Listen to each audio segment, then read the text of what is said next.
Welcome to another episode of Broadcast Team Alpha. I'm Tom Schaefer, along with my co-host, Nori Love. And today we have a really cool guest today. His name is Chris Brown. Chris Brown is an ET contact experiencer. He had an amazing event happen to him that's been, I would say, transformative. And we're going to talk to him today about his experience. So really, without a whole lot of yakety yak, I want to introduce Chris. I want to let you tell your story. Welcome, Chris Brown. Glad to see you, Chris. You've got a fantastic story that's had some impact on your life. We'd love to hear the story. And you've got some drawings and some images and stuff you want to share too. So without further ado, let us know what happened in August of 2011. Yeah, it's good to be here. Yeah, in August and 19th, which would be 7 years today, which I guess would be, 2011. I was out, it was in the evening time around about 9 o'clock. I had actually went and I did a bunch of yard work on my yard that day in the daytime. Then I went and I took a nap, kind of woke up somewhat later on in the evening. It was, gosh, it was almost like 8 something when I finally got up and around. I had went and started to water my backyard in the evening because I always did my watering in the evening, you know. And I went and started the backyard, which where our little garden was. And I remember when I went out, I could see the time on the stove. It said like 8:58 p.m. And the sun was just starting to really kind of go down at that time. So I went out and I did the backyard garden for 5-10 minutes. I watered, and then I pulled the hose out to the side around. I had to go around the house and slide the gate and pull it in the front yard. I had like three hoses attached to one, so it could go clear around the block. But anyway, when I had pulled it out, I had to get the kinks out of it. And when I pulled out I had to get out in the road, kind of stretch it out. I noticed some lights were out in the field straight ahead of me. That just looked a little bit, I guess, out of place, but I just didn't, I was kind of someone new to the neighborhood, so I really didn't take it in. I didn't really, it wasn't anything that really stuck out at me at that time. I'd probably been in the neighborhood just a year or so. Anyway, and so I went and I pulled the hose back and started to water the second half, the one half of my yard. And I soaked it really good or whatever. I probably was out there for 20 minutes, And then when I had to pull it back again, kind of to do the second half of it and stretch the hose out more, and then it got me out on the road again. By that time, it was quite a bit darker, because the sun was really going down by then.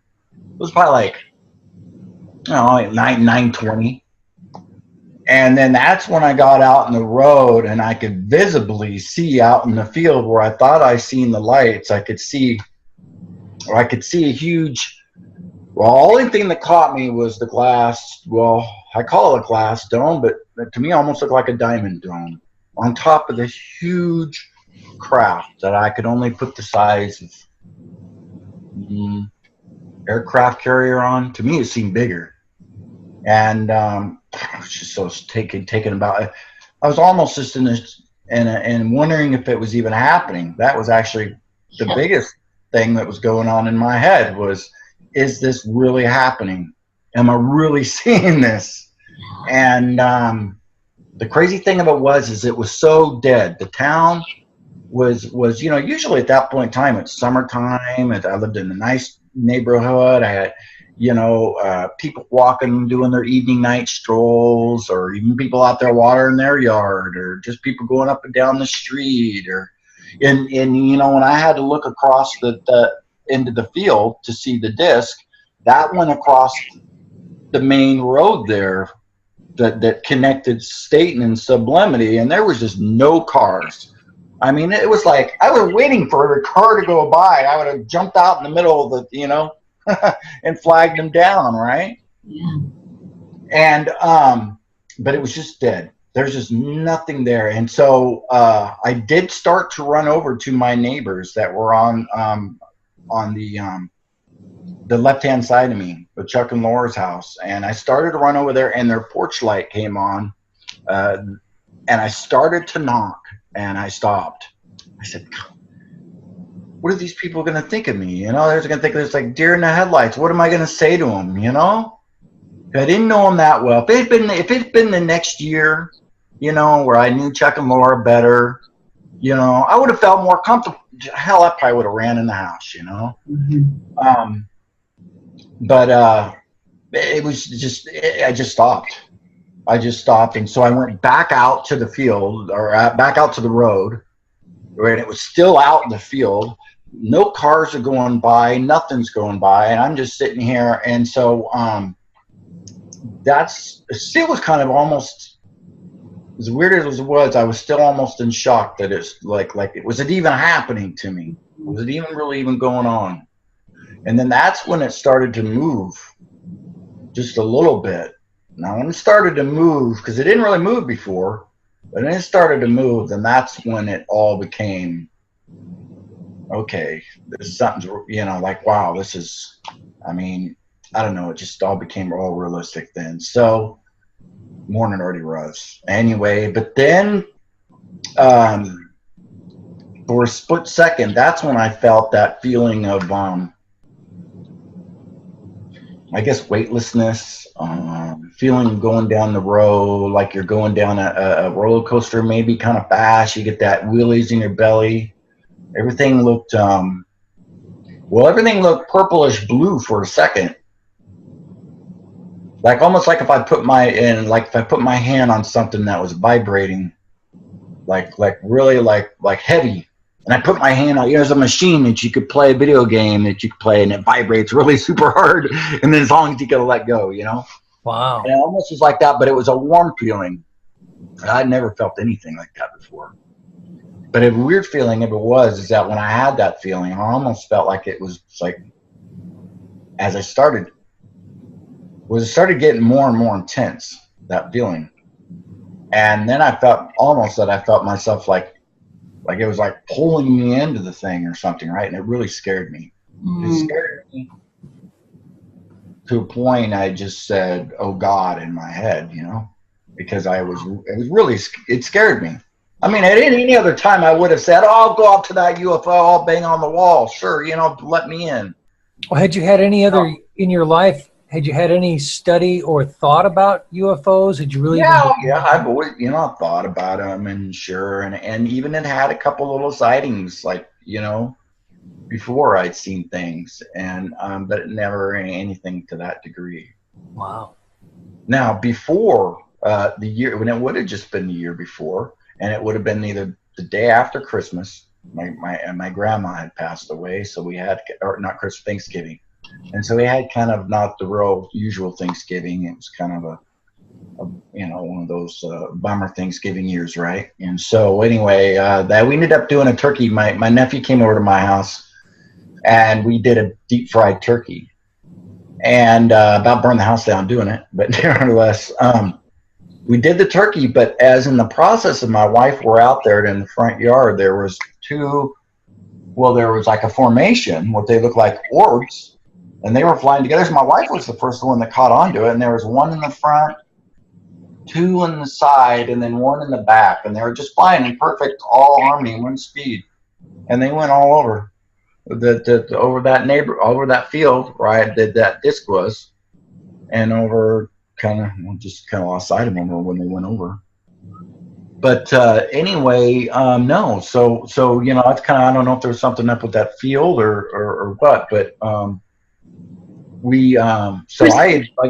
Chris, let me ask a question because I'm very new to this story. Sure. Where were you? What city? What state? I was in Oregon, and that was in Sublimity, and that's about 14 miles outside of Salem, probably about 55 miles to 60 outside of Portland. Well, I mean, you have a wife, right? You have kids, you're married, you water your lawn with great innovation and care. If I were in a spacecraft, I would want to visit you. Yeah. Sure, you know, I mean, I I don't really know what to think on that. I don't know if I was just in the right place at the right time, you know? So when you were a little boy, did you think about them, or? Probably just in the sense of seeing, you know, and as a kid seeing Star Wars when I, you know, at 6 years old when that came out, and you know, just maybe thinking of that and stuff, you know, that was big, you know, but not, you know, it wasn't anything I really thought about a lot, you know. So initially, the vibration, right, and the change in the atmosphere and the purple blue felt good, right? Good-ish, if you will. Kinda. Yeah, And, in a way, it did feel good. and then In you got scared. but then I got scared because that to me it had more came on. It more Oh, it started off kind of slow, that those feelings, I see. but it seemed to get more like, and that's where I kind of felt the Nori, the what I want to say, my soul being pulled out of me into that. And Wow. that's when it scared me. Okay. That's when I said, "Oh God!" in my head, "Is there, help me, mommy?" Right? So it scared me. I Yeah. had never felt that way, and I have epilepsy. I have seizures severely. I have to take medicine over, and you know, and I know that feeling Yes. of when I'm gonna have a fit. Right. I can almost describe it to somewhat of that feeling. Really? So it was similar to when you would have the aura, right? The euphoria before it actually started to hit, kind of in a way. Very interesting. Very interesting. Yeah. So I have them a lot. I have the big ones under control. The small ones are still there a little bit. You know, that's hard for them to maintain, but I have it. But you know, I mean, you know, I don't know. Maybe if I honed in on the thing. Maybe who knows? I don't know. Maybe it read my mind or something. Well, I mean, and I would think that kind of intensity, right, and the shock that you were going through, I mean, that could kind of like bring in a seizure, right? Yeah. Yeah. So are you accustomed to losing time during seizures, and did you? No? Yeah, I've only ever had just a couple real big ones, and of course, that losing the time is just me being in and out of conscious and getting rushed to the hospital. But you didn't lose time with this encounter. say that again. You didn't lose time with the encounter. No, I didn't lose time, and you know, I had a real good connection with time as I go. So it's just kind of go get where we're at with kind of left off there is I had those feelings, you know, and I said, "Oh God," in my head. They stopped. You know, it was still there, and the feeling stopped right away. Just all that whole everything I was describing just stopped. Yeah. Wow. But then it was still there, so I'm thinking, well, you know, and once again, we're gonna get to nobody's coming, and there isn't a person in this town. That's weird, right? Yeah.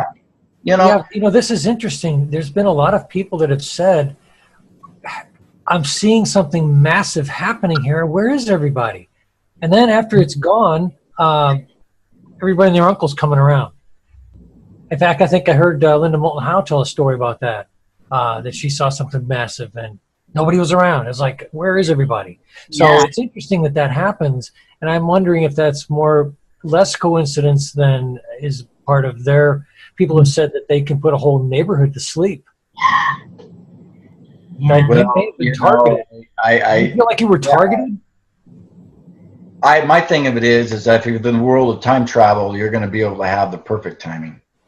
So Right. if you're dealing with any type of UFOs and technology, you're dealing ultimately with time travel. So, you know, the thing of it They said, okay, this is the window. Let's go now. This is the window. This is the time. Yeah. This Okay. is it. And you know, and I see it. And it's the way UFOs work, the videos work, the way people get them when they come. It's all in that special, convenient moment that you would only be able to use if you had the window of being able to use time travel. So, okay, so you're on the porch. you've had these feelings. Now you know these feelings from what everybody. Well, I was actually at that point. I was actually out in the road when that Okay, actually. so the feelings. The one thing I wanted to ask you is the feelings. They seem to be brought out externally. This was not just you being a little bit nervous. You're feeling something coming at you, some kind of weird wave or something's coming at you. Colors and colors and all kinds of stuff. Okay, so yeah, so I'm sorry to interrupt you, but I'm kind of wanting to get back on that. So I you know, I'd already went over to Chuck and Laura's and tried to do that. I'm still waiting for him. Why I should have just pursued them, right? And drug them out there. But anyway, so I ended up going, and by that time, the street light had popped on somewhere in between the time of was out there watering because it got dark enough. So I ran down after I had that feeling, like I said, that euphoria feeling, and oh God, and then it stopped, and then I kind of gathered my wits. Well, then I was like, well, I have my iPod. And I'd actually got it at Christmas time, but the kids had been playing with it for months. I didn't even pick the thing up early, but I kind of started playing with it and figuring out, little things you could do. It's like the first generation of them, And anyway, so I remember I had the Wi-Fi or whatever, and so I ran down to where the street light was. That's probably about 50 feet away, and I figured, well, I can get better view because here it is still sitting there with the street light or whatever. Run down there, and once again, nobody's coming around. Nobody's out there. And I am shaking so hard with this thing. I got my hand shaking. I actually am holding my hand, trying because it's shaking. So finally I put the iPod on the ground, on the road, in the middle of the road here. And I put the iPod on the ground, and I'm holding a finger. It was shaking so hard. Wow. It was shaking so hard. I was trying to get. I felt like a little kid in a dream, and in a bad dream, and I'm trying to figure out to get the thing, and finally I gave up on it, just because I'm thinking, gosh, I'm going to miss this whole sighting, and this thing's happening. This big thing's like out in the field here, Was it landed, Chris, at that time? No, there's behind that line of trees is a huge valley, and it's a big field valley. It goes on for miles, and so it's just I can only see the front part of it, which has an outline of trees, and then behind that is the big dip, and it's kind of connected to a farmer's field there. I think they probably own the whole thing there, and no, it was covered. It had to have covered that whole area, because when it went, and like say I went and I'm trying to get this going, and then I finally gave up when it was, I just was shaking so hard, and then I just stopped to look at it, and then that's when I noticed it moved 3 times back and forth. Oh wow! I could just say I floated, really. It just went probably about 30 feet. Probably both 2 times, and then on the 3rd time it just went and floated away. But that's when I could see the whole circumference of it, and you could see the lights kind of twinkling kind of clockwise from each other. But that's when you got the sheer size of what I like to call the diamond dome that sat on top of the huge gigantic thing, and that had to be 300 feet in diameter. Wow. Can I ask you a question, Beth? Because I'm trying to get a visual. So was it a diamond, right, that shaped like that, or was it just looked like a ball, like if you took like a spear and you took a half a spear and you cut it in half and slapped it on top. Okay. Could you see inside or no? I could see inside. I could just see like a glow.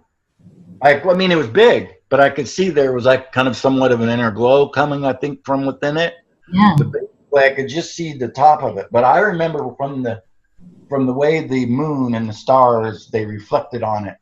It didn't have that glass look. It really had a real jewelish kind of look. The way it kind of like a frosted glass, or like a frosted glass. It kind of had that bluish kind of a tint, kind of a reflection off of it. And now you say this was on top of? Was it on top of a big disc? It was on top of the big, huge craft that was, to me, had to be the size of. Well, when you say big, huge craft, you mean like a big disc? Yeah, how is it shaped? Okay. It would look like a disc because I could only see just the front coming that way. I couldn't see his whole circumference of the whole thing. So it must have been massive. Like a disc. Chris, I probably would have wet my pants. I mean, kudos to you. I mean, holy moly. Yeah. Yeah. So, I ended up going anyway. So I run down there, I'm getting this thing and I'm shaking. I'm trying to get video of it. It moves on me. And then that's when I could really was like the serious size. So I go find myself thinking, well, I can't see. I'm going to run back to my driveway and think I can get a better, because I'm in Oregon, I got all these trees around. I'm thinking I can get a better view of it. But when I ran back to get the better view out of it, it just it was hard still because there's houses and stuff around. Maybe if I would have jumped my fence and went in the back and went in that part of the field behind my house, maybe, but that would have been. But anyway, as I was run back, I noticed that where the disc was in the field, that directly above that in space this is what I noticed when I was running back. There's it looked like a star, but it was in space and it was moving. It was like if I threw a rock, it was moving as fast as that was going in space. Wow. And I remember going, this was that. Whoa, I remember. And I ended up going but I was in the middle of running back. I got back to my driveway, took out my iPod again. I was trying to get a hold of Zitzelberger and try to Wi-Fi him. And, I just, once again, I lost sight of that. And then, right as I noticed, I was just kind of looking, and then all of a sudden it was, I just looked over my right-hand corner, and then there was maybe it was the same one that was up in space, I don't know. And a smaller craft came over the house. Wow. Probably about 60 feet or something. But anyway, it looked like it probably was only about 15 feet by 15 feet in diameter when I could see the up underneath it kind of. And as it went over the house, my dog barked from inside, and then all the other dogs in the neighborhood barked as it went over. It went over by Doug and Rhonda's place. They had their dogs were outside. They weren't there that night. He was doing his band practice, and they were bark, bark, bark, bark, bark, bark, bark, bark. And it kind of stayed in that corner of the field, and then it just got bright, and then it just disappeared. Wow. I lived in the neighborhood that I lived in was just a neighborhood surrounded by gigantic fields that went on for miles. And so anyway, I just was like, whoa. So then wife comes home. Boom. Instantly right after that. Then all the action's happening, right? So I blamed my wife, telling her what's going on. Oh, you aren't going to believe this, no. And she's taking me in, So here it is the next day. The next day I'm out walking around. I'm walking the neighborhood. I even slept that night hardly, I probably went to bed like 4 o'clock, just laying there. Oh, sure. Yeah. Yeah. And then, so I ended up going, I walked the neighborhood. I went over to Doug and Rhonda's and asked them if they were home that night. And they were gone. It was when he said they were at the band practice and then, I'd seen another gal out there while doing some yard work, and I don't even know how I approached her, but I did, and it's kind of just small touch. She didn't see anything. So anyway, I went back to the house, and I think it was a couple days later, something, maybe the next day or something. I was talking to the neighbor on the other side, Monica, who was my age, and I was telling her. And she's like, oh, wow. Well, she went home and she was telling her daughter. She said, Chris just told me a huge story, And all of a sudden, daughter didn't even finish telling her. He just grabbed her by her hand and yanked her over to the house and said, my friends were up camping that night at McClellan Mountain, and they watched that same disc, or they talked about a UFO. They watched for 45 minutes up in the sky. They got so scared they packed up their camping gear and they tried to get video, but they couldn't get Wi-Fi. Wow. So they didn't get any video of it either? No, which I don't understand. Even if they couldn't get Wi-Fi, I mean, it was earlier, it was 2000 and still should have been able, yeah. Still, you figure they would have had that, but anyway, no. And so nevertheless, it made me feel good because at that point in time, I was kind of running around there thinking to myself, geez, nobody's seen it. Am I going crazy, you know? But that made me feel good. So Yeah, that was a relief, right? yeah, it was. So I ended up going and what did I do? I you know, at that time it was a big thing, you know what I mean? So I reached out to the news, I think it was, right? Because I was telling people, and they're like, "You should have told the news. You should this and that." And so I did, and I should have reached out to the papers. Probably what I should have did because they could have. I had a little bit probably better chance with that. But anyway, you know, local people reading it might have said, "Hey, I seen something that night too," you know. But anyway, it ended up that kind of was so I had been out there waiting. And I'd literally waiting, praying for the thing to come back. And it was 11 days later, so it was the 26th. But my wife had a friend over, and we were watching. She was up late watching movies, and so the movies got over on about 11 o'clock or midnight almost. And so I drug one boy out he's kind of was sky watching with me, and they're out there with me a little bit after it happened. And anyway, so I dragged Colton out there to go, you know, stand at the curb and skywatch while I watered the yard real quick. How old is he, Chris, at this time? Colton was 9 at the time. Okay. And anyway, and so while I got out there, Colton was wanting, his legs were hurting, he was tired, and I kind of was late anyway. He needed to go to bed. So it was summertime. We were up watching movies, you know, and they got to stay up late that night. And anyway, so he's like, "Oh, I didn't see anything." So I hurried up and I walked up to the curb where he was at. And I went up there and I dropped the hose. And I had all these nights where I'd been watering, that were 11 nights to go by, days. I'd been out there every single night with my camera on my wrist, ready for the thing to come back, right? Yeah. Anyway, well, so I walk up there. I had the camera running. I turn it off. I put it in my pocket. And I said, "Well, okay, Colton." I said, "It doesn't look like we're going to see anything." And both of us, just about as we got our backs about this far, all of a sudden, pop. And, you know, we just turned around. We just thought, first thought, my thought was like the transformer went out. Or someone kind of went shooting next to us. I thought maybe even for a second, he gave me enough time to even think maybe of fireworks. You know, it's a little bit after 4th of July. I thought somebody's shooting out fireworks still, right?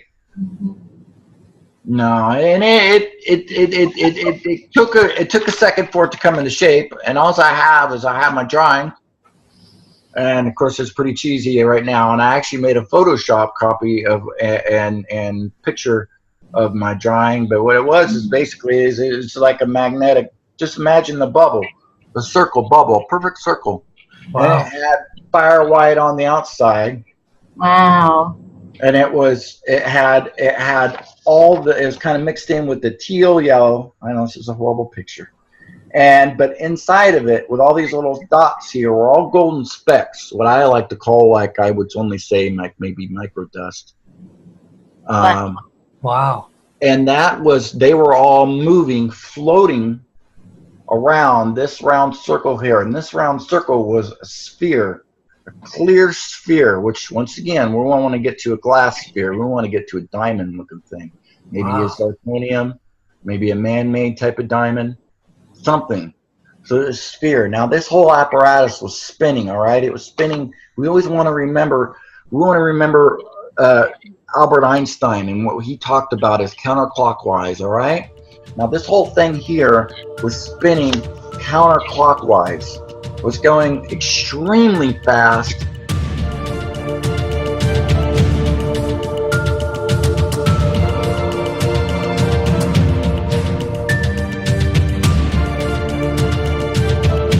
Counterclockwise. Now as that was going down counterclockwise, it was going forward. And as it was going forward on the bottom, you'll see this line right here. Well, this line here is what it was. Is that's the where they had tore out and they had put the fiber optic cables in. Well, been about the year before that. Maybe it might have been just a few months before that they had put that in, that fiber optic cables. So this is up on where the phone line, phone lines, power lines, all that stuff. And they're right in front. Well, that thing was going over, and what it was doing is you could see it wasn't having any power arcing from on top, but only from the bottom parts. You could actually see it and hear it, and it was doing it was making a chopping noise, and it was pulling power or arcing from the bottom of the road from underneath where they had went. Wow. And put in those powers. Those wires. Wow. Now, fiber optics has been something that it's a whole other subject, but has been a debate upon where they got fiber optics from, and so nevertheless, it went away. The whole circumference of the orb was about 5 feet and 5 feet in diameter. Wow. And then the whole circumference of it. On the middle of it, and the sphere, the clear ball, was probably about a little bit bigger than a basketball, around a beach ball size. And then in the middle of it, as I didn't get into, was the red, and that was the red glow. That was there. That was the red liquid that we could see inside the sphere as it got away from us. And then that's Chris, it was liquid. It was a liquid. We could see it in a teardrop shape, and it was clearly in a liquid. And this is where I'd heard about him when he had came out, the Bob Lazar, but I didn't know, nor my 9-year-old boy, about all what he had discussed. Now, he discussed about the element 115. He called it spinning red mercury, which they will use in these, in this UFO technology. So, wow. You think that might have been spinning red mercury? Oh, it was very deadly looking, very deadly. All I could say is that was either a real diamond or that was some type of zirconium, man-made thing. You had to have something like that to be able to harness that type of a power. I mean, you would only able to have something like that to be able to. I mean, we were feet from it. I could have touched it with my hand. Wow. She's 6'4", so I got the long arm. I got the monkey arm, and I could have touched it, with my hand. So that probably would have shocked me and whatever. But anyway, so it went away. It was moving at a pace of just a walking pace. It went away about, I'd say about 8 feet from us, 10 feet from us, and then it sat there, and then it's like spinning. Someone's like, "Chris, here, take a picture." And we're just so captivated what we were seeing. I mean, here I had everything already. I had everything, but I was just I couldn't believe this was actually happening. Right. And I just was both my son and I. And then it went over kind of diagonally to the iron plate manhole cover that was on the ground, and then it made the same popping noise that it did when it showed up. And then some sparks rolled around on the manhole cover, and then the transformer was right there. They had the street transformer that had the power line that went over to the cul-de-sac over there, and some sparks flew off of the transformer. Wow. As it shot off. Wow. Mm-hmm. Wow. So what was your son doing? Was your son there? Well, it went, and it shot, and it took off. Both of us at the same time went, "Whoa!" Right? I can imagine. Yeah. Something else. And then it was shortly, like almost right after that, my wife's friend had came out. And we thought they'd seen it too, or they were watching it from inside or something, right? Yeah. He was just getting ready to go. And I don't really remember what I said much to her. It was just like, Right. I said something, but she ended up taking off. And then what happened was she was taking off, and then Brianna, the neighbor, who was the girl that had her friends that had seen it. Now, actually, at that point in time, I didn't know that they tried to record her and all that. She didn't have any information. She just said that her friends had talked about it. So when I had went and I'm like telling her, Brian, oh my God, you're unbelievable. It happened again. I'm tearing into her. And then as her and I were talking, and then all of a sudden, and that's when she had told me about her friends and all what happened with them. But she got to talk to them a bit more. But just as we were talking, a streak goes right in front of us. And it will look like you would have maybe thought a little bit of a, if you were far away, you know, a bolt of lightning or, you know, a shooting star or something. But it was truly a chunk of a disc. Well, as Brian and I were talking, Colton, my boy, wasn't saying anything because that disc and another one was over the Chuck and Laura's house on the other side, 40 feet above their house. He could see up inside it. So he has his... that's some of his drawings right here. That's his 9-year-old drawing from when he was 9, and you know, I guess you got right here. And then he did something in the back, and then that was his coloring of the orb that he did. Oh, wow. There's the red, yeah. Yeah. Wow. That's as good So as it seems like you not only saw this thing in the field initially, and now they come back with an orb, and they're right in your backyard, basically. Oh, yeah, they're right in the front yard, right in the front yard. Okay, and right in the street. This was not coincidental that they came back to see you. Do you think it wasn't just the neighborhood? Do you think you were the object of their interest? That's the big mystery, you know. That's the big mystery. What do you sense? I mean, do you have a sense? I mean, I know it would probably be hard to not even have a sense of something because you're like, did that really happen? Did it? Yes, no, yeah. So, but down deep inside, do you have a sense that they really wanted to see you? I just don't know what to think. In my head, I guess so, yeah, because it happened. But then sometimes I think to myself, well, maybe they're just out. Maybe they're just out messing with somebody, you know. Maybe there's the government, and they're every year that time they use this technology or whatever, and they it's just the time of year they get out there and test this stuff, and I happen to be their little guinea pig. I don't know. I think it's real. Maybe they're doing something there. I'm not far from Boeing. Well, I don't know. It's too coincidental, you know? Yeah. That's what I'm thinking. They came back to your area.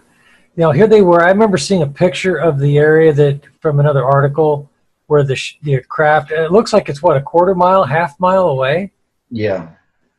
Now, that's one thing to see it a half mile away, but now you've got this orb in your front yard.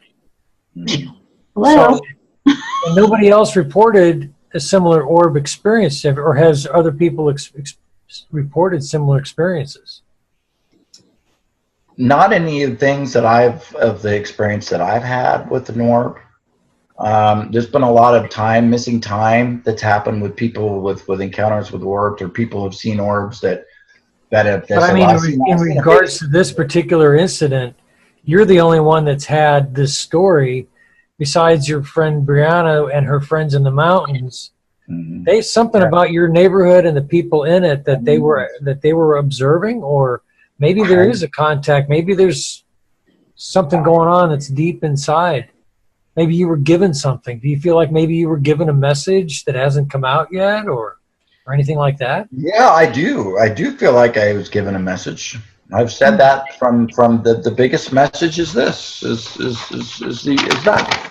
That's the biggest message of what I've seen. Now I've really worked really hard is to get my vision of the orb out, and the tech, of course, the technology they'll always shut me up. Well, I mean, no, that's okay, yeah, and that was my biggest thing I walked away with, was giving my vision of what I seen. But beyond that, I mean by a message like something for humanity, or we like this or that, or is there something that was conveyed to you, like a message? You see, Tom, I love that this happened to Chris, because like I said in the beginning, you know, he's married, he's got children, he waters his lawn faithfully.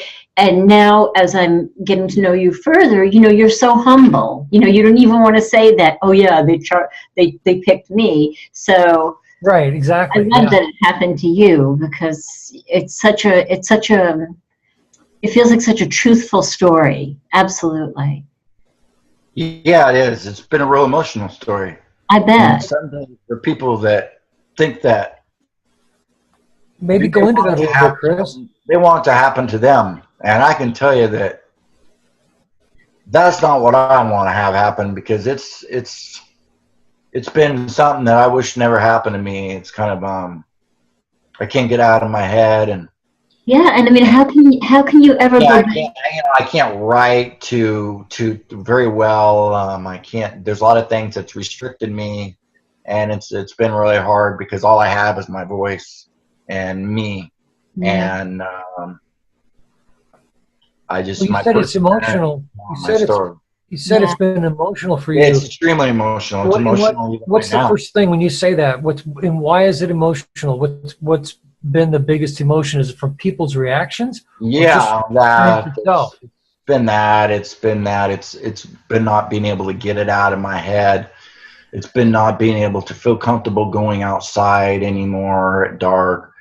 Um, Wow. I'm alone. Not well. I talk to you and Johnny and stuff when we Skype every now and then, and I talk about it. But as you know, as I guess Nori just said, is that I don't come. I don't mix in with the regular folk of the UFOlogy and that's not who I am, and I'm just that normal guy, and sometimes I feel like I want to be back to regular Christopher Justin Brown, who I was, and I don't feel like I'll ever be back to that person again. And It's how can you possibly go back to life the way that you knew it after something that big, you know, happens to you? I mean, that's yeah, huge. Yeah. yeah. And it's been hard. It's been hard. I've really reached out to the people in ufology, and I've had people like Bill Burns and some, that have really liked me, and they see me, and they're really down to earth people, good people too, and as Tom knows, and so they really got into me and my encounter, and I had a good relationship with them, but they're about the only ones. The rest of them I fought and prodded and battled myself to Right. get my encounter out to these people that I thought would really accept me when my encounter happened. I in my head, as crazy as it sounds, but I'm going to be honest, Yeah. is I thought I was going to be the next Travis Walton, right? When this, Oh, you because I felt like the story was big enough that it should have been. Yeah, it should have gone bigger, is what you're saying.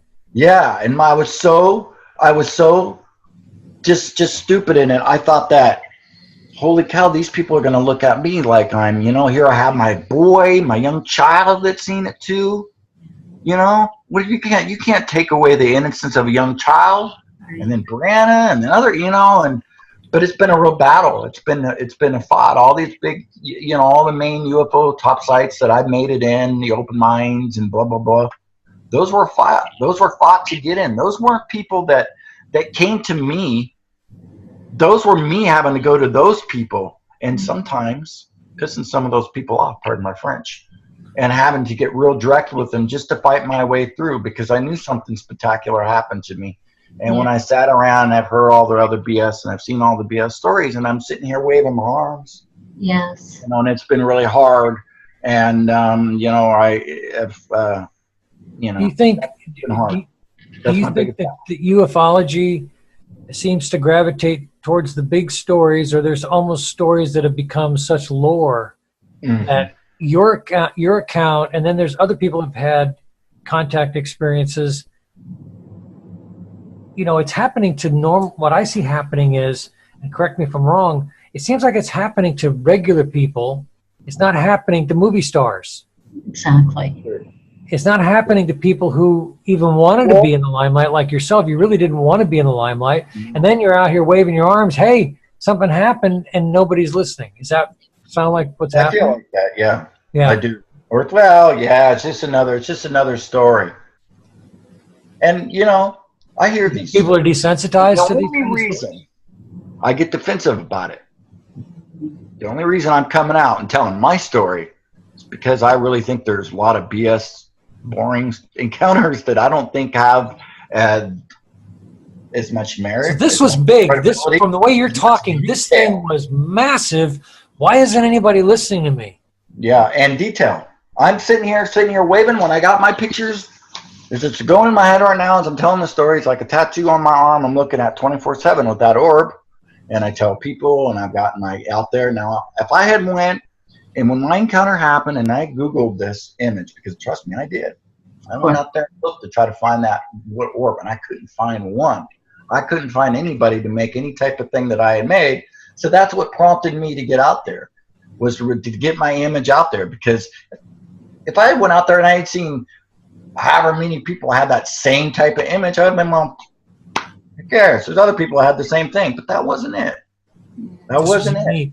This was a unique experience. And I knew I knew about that Robert Lazar and about that technology that he had talked about, and not to some degree, but a little bit. But it was MUFON here that knew about it, because when I was telling them on the phone about it, I remember when I told them about that, it looked like I had some red glow thing inside. Once I discussed that, and well, it was the whole thing.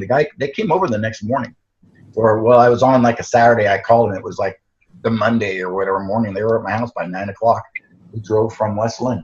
Do you feel like the MUFON people respected your story? They did. They respected it more than anything, and they did the big encounter on me. They concentrated on encounters that had either a picture or video. But my encounter was, really something special, and they almost didn't do it because of that. But, well, once again, it was for me, well, tears broke down because it was such an emotional thing. And also he says, well, I don't know if I can do this, Chris. Oh, jeez, boy, I broke down. Holy cow. I broke down on the phone to practically a stranger. I'm breaking down, and then he could see, well, we'll see, and I said, well, nobody's going to stop me but me. Told him, right? So that was my thing to myself. And so they went ahead, they did the story, and then it was me after that's pushed myself as far as I've gotten, and it was even all the way to the television shows and stuff. But then I lost contact out of those, but everything's just been me pushing and me pushing and me pushing. And question for you. Now, I think I asked you this a while back, but as long as we're on doing kind of a little bit more of a formal interview. In fact, Nori is going to respond to this immediately. Have you ever had anybody regress you through hypnotic regression? Because Nori does that. Have you ever had anybody take you through that in a regression? Never, huh? So can I ask you a question? Because I know Tom sent me another interview that you have done, and you were talking about the dreams that you're having, and that it's you're outside, you feel like they're coming for you, and then your wife wakes you up because you're making noise. And what? Well, the dreams I've just have been basically, they always start off just the same. They're me sitting out in the yard, sitting out, looking up in there, seeing it, waiting for it to come, or wanting to tell people, but then it goes away. Now, one particular day, I had this dream that I was outside, and I was on the backfield at the same house. It seemed like, I don't know, but I was waiting for it to come, and I was up and looking up at it. Kind of had that same dream a couple times before, but it was coming, and I was like, okay, it's coming. And I could feel it, but when I talk, and I don't talk too much about my boy, Colton, but I did bring it up to Colton, and I asked him if he's had any dreams, and he explained that same dream to me. Wow. I just don't know what to think. See, there's the scary things, because these are things like, it's been so hard to get out of my head. It's been so stressful.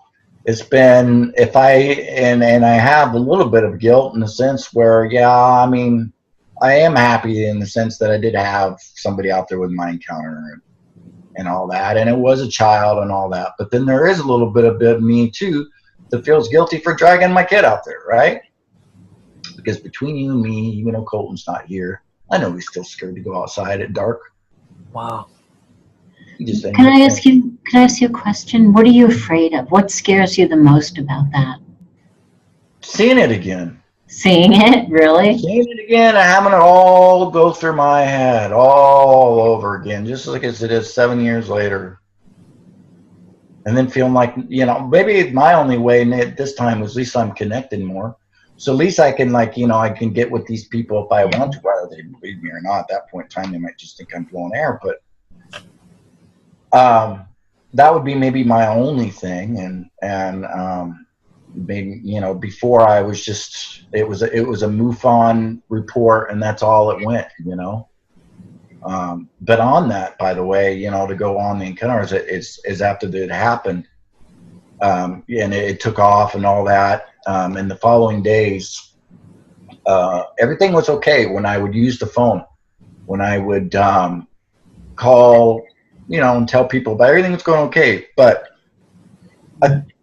was when I got to the second encounter, the second part of it, and I started getting into the detail, and then my phone would cut out. Ah, interesting. Did you ever have any visits from Men in Black or anything? Well, that was the other thing, is that it was about during the time when my phone was getting cut off and all that. I was still out there doing my yard or whatever, but of course I'd be doing it during the day, and my hours there, and I still do. Anyway, and so I was going, and I noticed that there was a black Suburban coming down the street. Now, there's a lot of Suburbans. It was like the suburban neighborhood. I'm surprised I didn't have. But anyway, that or Tahoes. So anyway, they're coming down, but this one's all black, and it comes down the street. Now it's going, normal speed or whatever, and it has all tinted out windows, no license plate. Oh, really? I'm out there watering. It hits right in front of the house, and it goes creepingly slow speed, super slow. Just go. I'm out there watering, like. Aw, bless your heart. No kidding. I kind of was catching on to it a little bit, and because there's so many things were happening with my phone and stuff. Yeah. And then, so it went up. It went past my house just real slow, just to get past, just to speed up, to go do a U-turn up around the street, to come back down around, go normal speed, to go super slow by my house, really super slow again. And then I was sick. I wasn't feeling very well. I got sick for a few days after my encounter. I don't know if it was just stress. Yeah. Well, I don't know what happened on that deal, but we can get into a little bit of that. So anyway, I guess there was a guy parked in front of the house all day long. I didn't go outside to do my yard that day, but maybe I wonder if I had went outside and did my yard, if this guy maybe wanted to come out and have a little chit chat with me or something. But Chuck went over and said something to him, because their guy was out there for hours. I mean, he had 4 hours longer. He's sitting in front of the house, all day thing. Chuck finally went out, because when he got home from work, or I'm not even quite sure. I think maybe Ann said something to him, or maybe even Laura said something to him, And so Chuck went out there and said, the guy didn't say anything. He just drove away. And I did hear after that there was some predator that was in the neighborhood. Maybe that could have been the reason or something too. So who knows? You don't like to look too much into it. So let me ask, it's weird. Can I ask you, what kind of sick did you get? What were your symptoms? Nausea, just like I had a horrible flu. Now this was MUFON came over. What happened was MUFON came over that weekend. They did their report, or whether they came over to check it out or whatever. They actually came over twice, but it was after they came over the first time, and then that's when I got sick, and then I got really super sick for 3 days straight. I was throwing up. My wife thought I got poisoned by the thing. Interesting. Yeah. So then I went, but I was really kind of really dumbfounded at what I seen at first. I really couldn't give too much details in the sense I could. I just wasn't really kind of got it. But when I woke up, my mind was really clear. I woke up to Jason from the MUFON investigator, and that was kind of really an interesting thing. I can't really describe how I felt, but so you had a relief that you had a relief that somebody from MUFON had come by. It was like, at least you had somebody you could talk to this about. Yeah, and it really was an odd thing because I just don't know if I was downloaded with information when I was sick. I don't know what happened. I just can't explain it. All I can say is I just felt really alive after being sick for all those days, and my brain was so fresh and it was so alive. I just can't describe. I just, it's very odd to describe. It's something, it's those feelings that I haven't discussed much, but it was everything when it came clear to me. Things that I'd seen when I'd had the encounter became a lot more clear, and my vision of what I was talking about and what I'd seen, and it's just kind of hard to explain.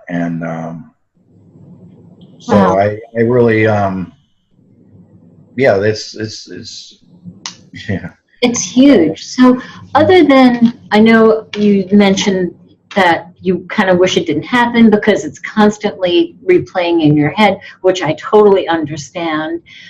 Other than that, like, are there any good things that you notice have happened that's different from the way your life was then to the way your life is now? Well, you know, I mean, it's good things as I guess in as much as when I went to school and I was a kid, I was pushed through school. You know, I really didn't. I had a hard time. I kind of did my sports, and I was going to just push through school, and it's kind of who I was, and just always had a hard time, and you know, and so I didn't have a really good education level. But when the UFO encounter happened, and I had never gotten on the computer. Well, it educated me. I had to educate myself. I write to these people and that. So I guess that's been a positive thing. That is good. Wow. Yeah. And in a sense, it's, you know, I mean, it's kind of gave me a little bit of a hobby to do, being down, you know, with my epilepsy and the way I've had it. It's been more of an issue than a lot of people to know. I don't talk about it. You know, no one wants to hear anybody going on about their health issues, but it's been an issue that I've had since I was a kid. And I have to live my life a certain way. I have to do things right. If I'm take my pills and do things right, then I could be, you know, in tough shape. So it's kind of had me live a certain way. It's kind of had me live my life being, you know, living away and not really, you know, having a path or goal. And well, then I guess this happened, and it got me doing radio and kind of got me connected doing that. And so that's been good. That's been a positive thing. Yeah. Has there been any change in the way the seizures come or the frequency or anything like that? No, I think that's relatively been about the same, you know. I had a setback in 2014. I had a seizure that was real bad. So, Okay. that there is always, I think, just kind of always been the same. I take a lot of medication to combat them. And so, Yes. Yes. it's been Well, you mentioned that you had epilepsy started with you when you were a child. Was there an event, or did it just seem like it just started happening? Did something started happening when I was in my 9th grade, probably 9th to 10th grade, when it started happening. And were there any sightings or anything like that? Maybe I'm speculating here, but I never had anything. I think the first time I seen a shooting star was my buddy Toby and I were out one night, and a shooting star went by, and we didn't. First time we'd ever seen such thing. We thought it was, you know, probably UFO. I think at that time or something, but it was really visual. The shooting star was like right there. So, at that point, no. Only time I'd ever seen anything abnormal, well, I could definitely say, hey, that's strange, was I went camping in Prineville. Yeah, I guess that probably would have been in 96, 97, and we seen some lights on the mountains that just were kind of. Dave was sitting there trying to say there were satellites, and I didn't think they were satellites. They were really low, and they just were kind of just drifting above the mountain there.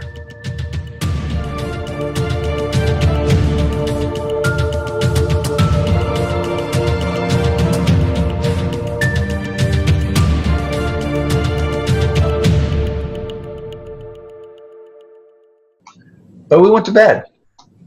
So who knows what happened? Maybe they did get me. But that, and then just the one encounter that happened on the Thanksgiving there, and then my other 2 encounters is the only things I've ever seen of anything that ever.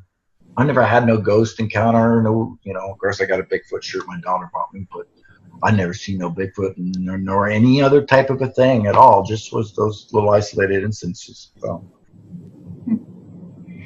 So if you had it to do over, what would you do differently? Not go outside. You wouldn't go outside? Really? Really? Wow. Okay. But that would preclude him knowing that it was coming. That's right. That's right. Well, then I guess I wouldn't have looked up. You wouldn't have looked up. You'd be like, la, la, la. I still don't look up now. I don't look up now sometimes. Now, sometimes I go out and I feel okay. But tonight might be a night that I don't feel so okay. So, I'm afraid to go up there and look up and, because I don't see something going there. And even if I see something, that look, then it's going to have me be, so it just is, it's, So you feel kind of like your whole, the kind of the protection we normally think of, there's nothing going to come out of the sky to get me. That's gone for you. Yeah. Mm-hmm. You don't necessarily agree with that statement. I walk outside, take the trash out. I look out up in the stars. I'm thinking, okay, guys, where are you? I have yet to actually have a sighting other than maybe I saw something a year and a half ago, but I can't even say that it could. I even reported it to MUFON, and it's a big maybe. It's not a solid, like you see lights in the sky moving and weird stuff dropping to the ground. I've never had that kind of an encounter. So for me, my sense that nothing's going to come out of the sky is still intact. But for you, that's not intact. Yeah, I take my garbage out during the day now. It won't ever go out during the night. Not anymore. And that was the common theme at the where there, in Sublimity where I was living, was I always just took it out at night. It was convenient, when garbages were full bad and you take it out. That way everybody's kind of, done with, the main dinners and nothing's going to get hauled in really. So I'll take it at night when we're done, right? That completely just turned around. I was taking it out there the day before, in the daytime, to make sure I didn't forget and have it out there. And I can't get, like I said, I can't get Colton to get out there to do it at night, to take anything at night. And we don't talk about it, so I don't really know what is in his head. I just can kind of sense that he just doesn't want to admit it, that he's still kind of spooked. It would scare me. As a young 9-year-old boy, I really would be, that would do it in for me. Yeah. Do you ever get a sense that maybe there's something out there? Do you ever get like a spidey sense that says, I really don't want to go out tonight? I get that feeling. Those are the feelings I get, that I don't want to go out there because I feel like it's all the time. It's every night. I'm just saying maybe there's a time when it's more intense than when it isn't. Yeah, well, that's the way I feel. And see, that when I happened, my first encounter, when I watered the back, and then I had went and put on the jacket. That's right. I think I went back inside and I put my little fleece jacket on, so my shorts or whatever is kind of getting cold. And then I went to go do the front. Then when I went there, but when I was walking through the house, I remember thinking to myself, God, I wonder if I see a UFO tonight. Only just being sense because I was thinking that because I had been out there watering my yard for that many days out there just looking at the sky and going, at that point, before anything ever happened, right? Thinking, gosh, I wonder if I'm going to see anything, It's just nice. And this was before the actual sighting? Yeah. And that was just minutes before me, and I had this thought, geez, I wonder if I'm going to see anything tonight. Then sure enough, I go up there and there it is. So I don't think that's a casual thing. No, that's not. I think maybe you were getting you're literally getting an impression to look up. You were being kind of like pre-notified. That's just me saying this, but I do feel that. Yeah. I do. I guess, I only tell myself, I guess, in the sense that, well, I was thinking about it a lot just at that time of wonder if I'll see something in the sky just because I was out there for. Yeah, but then it's not a coincidence. Sure. You actually see this giant craft about half mile away in a field, and then you've got a smaller craft flying around. The next day you got this orb. Yeah.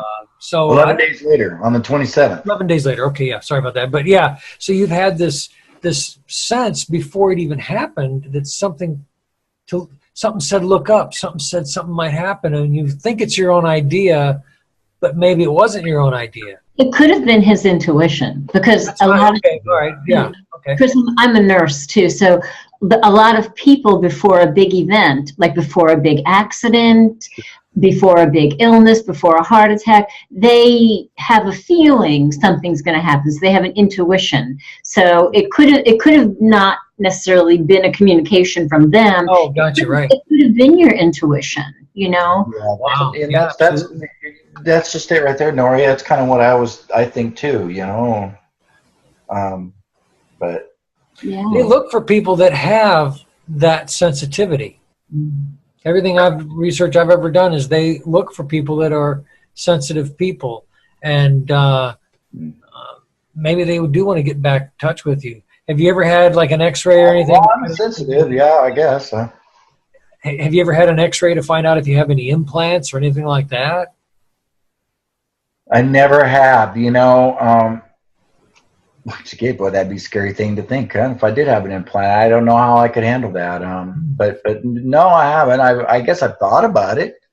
I don't know if I did have something, or if I wondered if I had something where I'd even go to even get it checked out, or who I could go to, or anything like that, you know. But Yeah.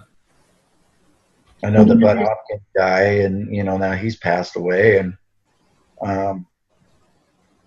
I don't know, you know, that once again, that's even a bigger picture. I don't know if I want to even have any. Yeah. I don't want want to know. Yeah.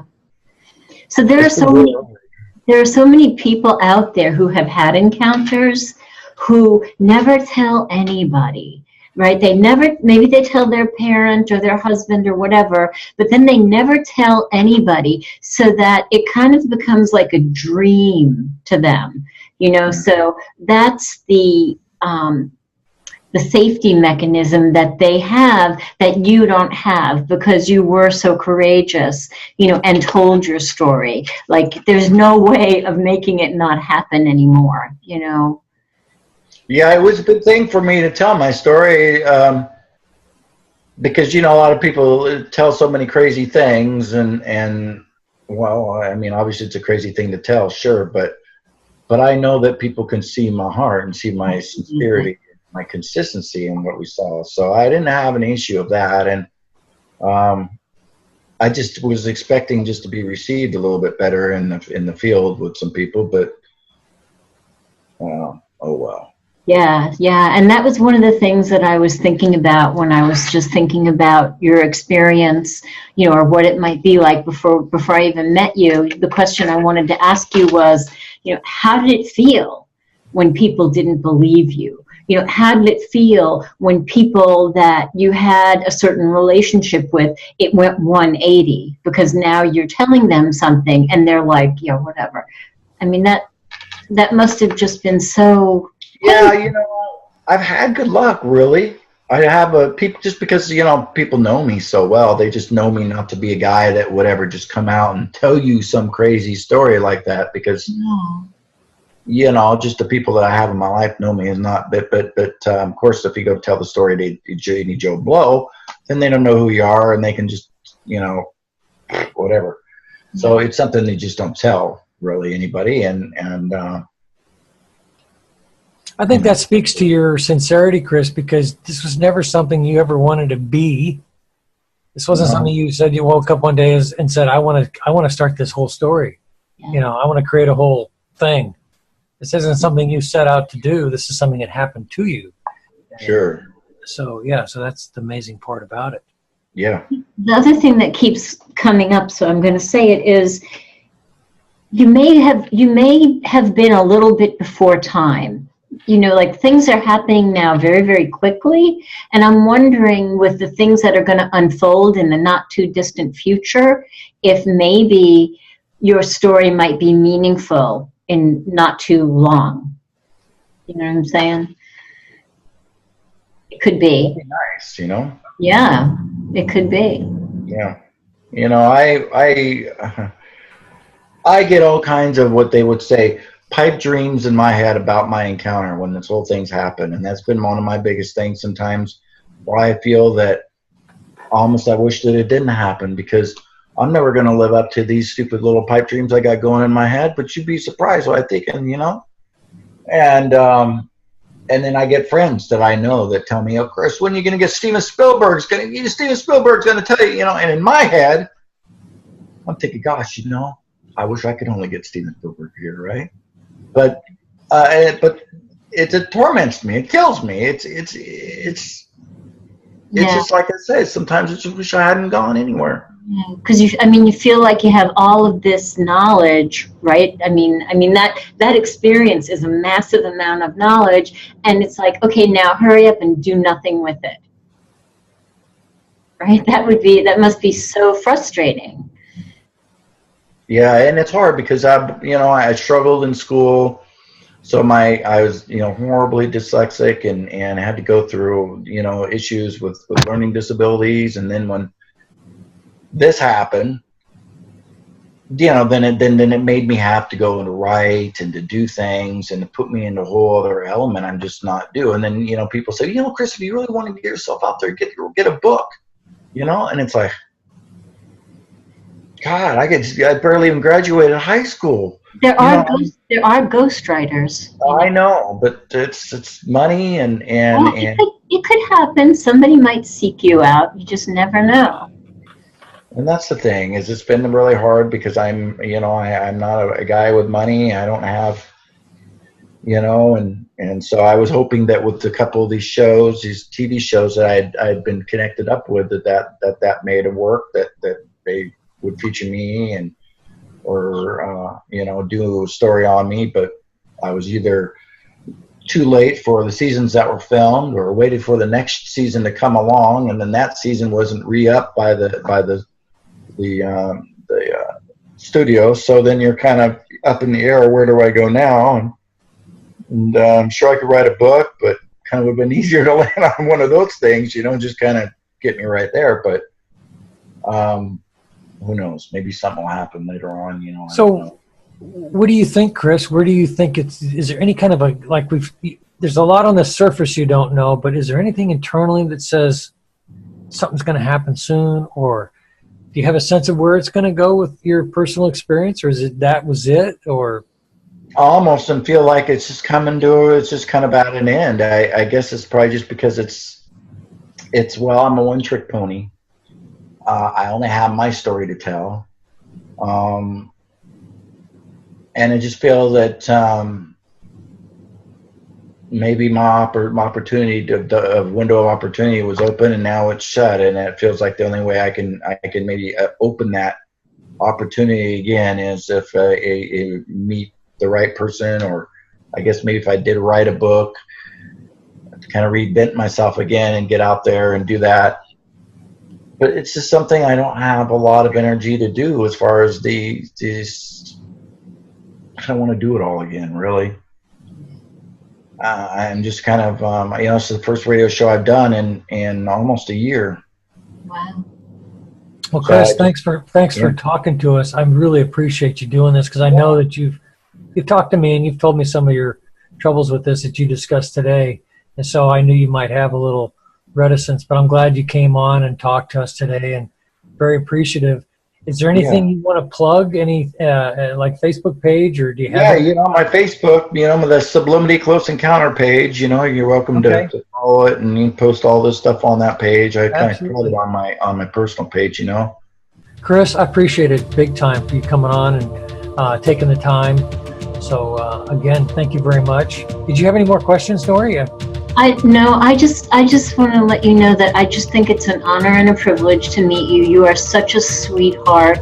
I feel your heart and soul. You are just such a love. And I'm so grateful that you were willing to talk with us. And I just can't help but believe something good's going to happen for you. Well, I appreciate that.